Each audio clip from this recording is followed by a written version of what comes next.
साथियों नमस्कार, कैसे हैं आप सब लोग। मज़मा केम छो कसा आहेस।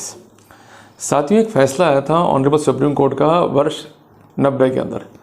उसमें एक बात कही गई थी कि कई बार ऐसा होता है कि इन्वेस्टिगेटिंग एजेंसी अपनी इनकम्पिटेंसी के चलते या लेथार्जिक इन्वेस्टिगेशन के चलते जो राइट्स है अक्यूज़ के उसको अफेक्ट करती है।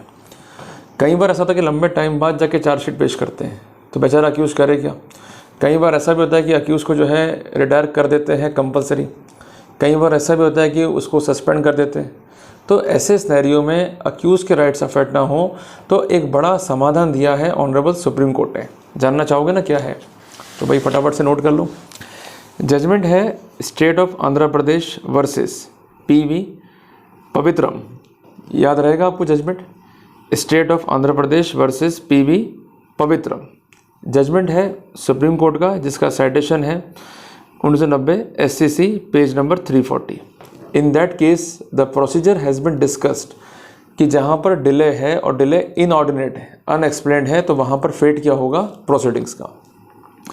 साथियों, इस मामले को समझें, हमें एक एग्जांपल लेके चलना होगा, एक स्टोरी जो है लेके चलनी होगी। ठीक है जी। मैं इसलिए सब्जेक्ट को इजी करता हूँ ताकि आपको जो है दिक्कत नहीं हो और आप आसानी से समझ के अपने केस में जो है वर्कआउट कर सकें। देखो, इस मामले में स्टेट जो है सुप्रीम कोर्ट गई। उनका कहना यह था कि हाई कोर्ट ने FIR क्वैश कर दी, ये गलत था। मामला क्या था कि जो ये कंसर्न्ड रेस्पोंडेंट है या अक्यूज्ड है, ये एक IPS अफसर है। ये 1953 के बैच का जो है अफसर था और इसने वेरियस डिपार्टमेंट्स में वेरियस कैपेसिटी में काम भी किया। जब ये अपॉइंटेड था as commissioner of weight and measures government of Andhra Pradesh में, तो एक इंक्वायरी जो है इनिशिएट हुई और जो कंसर्न एंटी करप्शन ब्यूरो थी उसके जो इंचार्ज थे उन्होंने एक रिपोर्ट जो है सबमिट करी 7 मार्च 84 को कि इन्होंने कंसर्न ऑफिसर्स को रिटेन करते हुए पद का दुरुपयोग किया, संपत्तियां अर्जित करी और इन पर करप्ट प्रैक्टिस के जो है आरोप लगाए गए। ठीक है जी। ये आरोप था इनके ऊपर कि when he was commissioner of police and vice chairman of Andhra Pradesh housing board, तो ये इंडस से करप्ट एक्टिविटी में तो इन्होंने एक्वायर करी ऐसी प्रॉपर्टीज़ जो कि इमूवेबल है, जिसका इनके पास कोई हिसाब किताब नहीं है, और इसके अलावा इन्होंने अपनी वाइफ के नाम पर प्रॉपर्टी जो है परचेज करी है जिसका भी कोई हिसाब किताब इनके पास में नहीं है, जिस कारण इन्होंने अपने पद का दुरुपयोग किया है। ये बेसिक आरोप लगा दिया और धारा 5 सब clause 1 sub clause E PC act सबड़े धारा 5 सब क्लॉज 2 PC एक्ट में जो है FIR काट दी, जो वर्तमान में है सेक्शन 13 सब clause 1 sub clause E PC act. साथियों, इस मामले में फर्दर जो है इन्वेस्टिगेशन चलता रहा और कंसर्न ACB ने अपनी रिपोर्ट जो है सौंपी 22/4/87 को DG को, और DG ने अपनी रिपोर्ट सौंप दी गवर्नमेंट को 17/9/87 को। अल्टीमेटली सरकार ने जो है सैंक्शन जारी कर दी और इन द मीनवाइल जो है कंसर्न जो अक्यूज था वो मूव हो गया FIR क्वैश करने के लिए। इनका कहना यह था कि जब मैं क्वैशिंग मूव कर रहा हूँ उस दिनांक तक भी कोई चार्जशीट नहीं है मेरे खिलाफ, तो इतना डिले करेंगे तो राइट्स मेरे ही अफेक्ट होंगे, क्योंकि मेरे साथ जो है जो प्रैक्टिस खेली जा रही है सरकार की और सरकार के मुलाजिमों की, ये बहुत गलत प्रैक्टिस है। मैं एक ईमानदार अफसर हूँ, मैंने ईमानदारी से काम किया, मैंने जो प्रॉपर्टीज़ को एक्वायर किया उसका जस्टिफिकेशन है, बट उसको लिए बगैर FIR काट के FIR को पेंडिंग रख के मेरे खिलाफ अब कार्रवाई कर रहे हैं डिपार्टमेंट की, ताकि मेरा सस्पेंशन कर सकें या मुझे कंपलसरी जो है रिटायर कर सकें। जिसकी पुष्टि इस बात से भी होती है कि जब मुझे नोटिस आया सरकार का कि क्यों ना आपको कंपलसरी जो है रिटायर कर दें, मैं तुरंत गया ट्रिब्यूनल में, मैंने रिलीफ लिया, पर उसके खिलाफ ये पहुंच गए हायर अथॉरिटीज़ के अंदर कि इनको रिलीफ जो है कैसे मिल गया। तो कहने की बात ये थी उनकी कि मुझे जो है इस केस में टारगेट किया जा रहा है और इस देश के हर आम नागरिक को जो कि पब्लिक सर्वेंट है इस तरह से उन्हें भी जो है टारगेट किया जाता है। इस तरह की प्रैक्टिस को हम कानूनन कहते हैं डायलेटरी टेक्निक्स। ठीक है, जिसका ऑब्जेक्ट क्या होता है? To affect the services of public servant.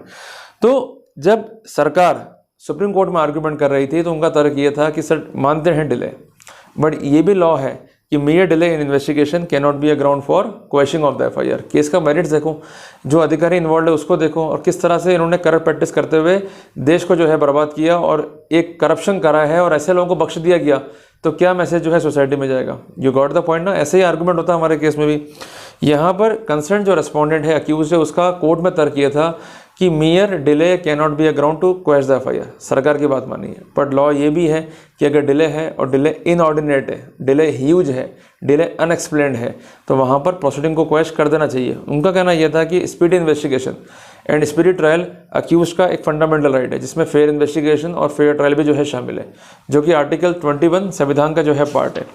इनका कहना यह था कि कई केसेस में ऐसा होता है कि जहाँ पर आईओ इनकम्पिटेंट है या आईओ की प्रैक्टिस जो है जांच की वो लेथार्जिक है, तो वहाँ पर डिले जो है वो होती है इनऑर्डिनेट, और अल्टीमेटली इस तरह की डिले पर जो इनऑर्डिनेट है, अनएक्सप्लेन्ड है, फ़ायदा जो है अक्यूज़ को मिलना चाहिए। तो कोर्ट ने कहा कि बात तो सही है कि जब डिले इनऑर्डिनेट है, अनएक्सप्लेन्ड है और कंसर्न आईओ इनकम्पिटेंट है और डिले करे जा रहा है और उसकी प्रैक्टिस जो है लेथार्जिक है, तो वहाँ पर वो बेनिफिट नहीं ले सकता। तो इस केस में 10 इंपॉर्टेंट पॉइंट ऐसे थे जिसके आधार पर कोर्ट ने जो है एफआईआर क्वेश्चन के ऑर्डर को, जो कि था on basis of inordinate delay, उसको जस्टिफाइड माना। और ये प्रैक्टिस आप भी अडॉप्ट करेंगे अपने केस में तो निश्चित तौर पर अपने को फ़ायदा मिलेगा। हम समझ नहीं पाते आर्ग्यू करना क्या है, हम पहुँच जाते हैं आर्गूमेंट करने के लिए। बहस करी है पर लॉजिक भी होना चाहिए। मैं एक बार एक सीरियल देख रहा था भाई, अकबर बीरबल का, तो उसके दरबार में और भी लोग थे बीरबल के अलावा, पर सुनता वो बीरबल की था भाई, अकबर, कि भाई इसके पास लॉजिक है। ऐसे मैं भी कई बार डिस्कस करता हूँ, मेरे ऑफिस में कई लोग हैं, बट मैं विशेषता प्रेम करता हूँ कायस्तों से, क्लियर है।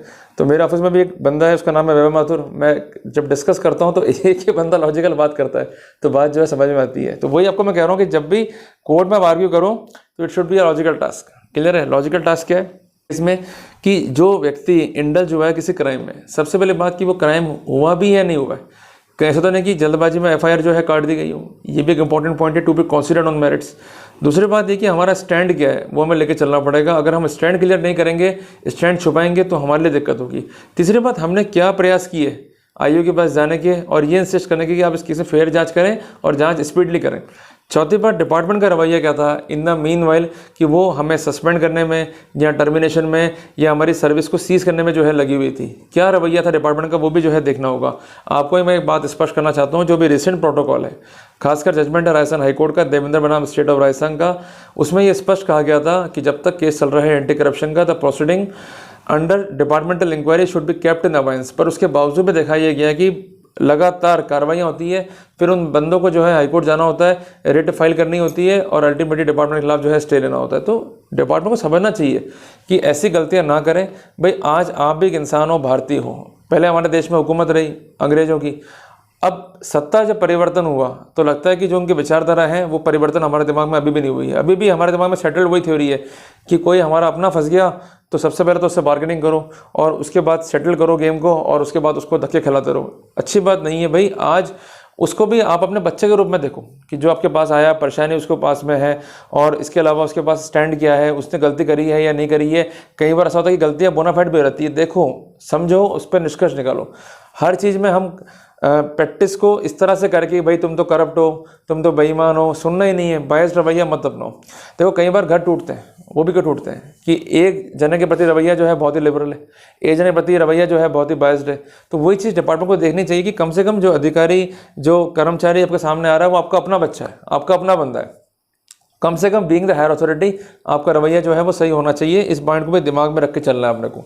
इसके अलावा जब जब आपने एक्ट किया अथॉरिटी के फॉर्म में, तो आपने कहाँ का फंक्शन किया, उस टाइम के आरोप आप पे है या नहीं है, ये भी क्लियरिफाई कीजिए।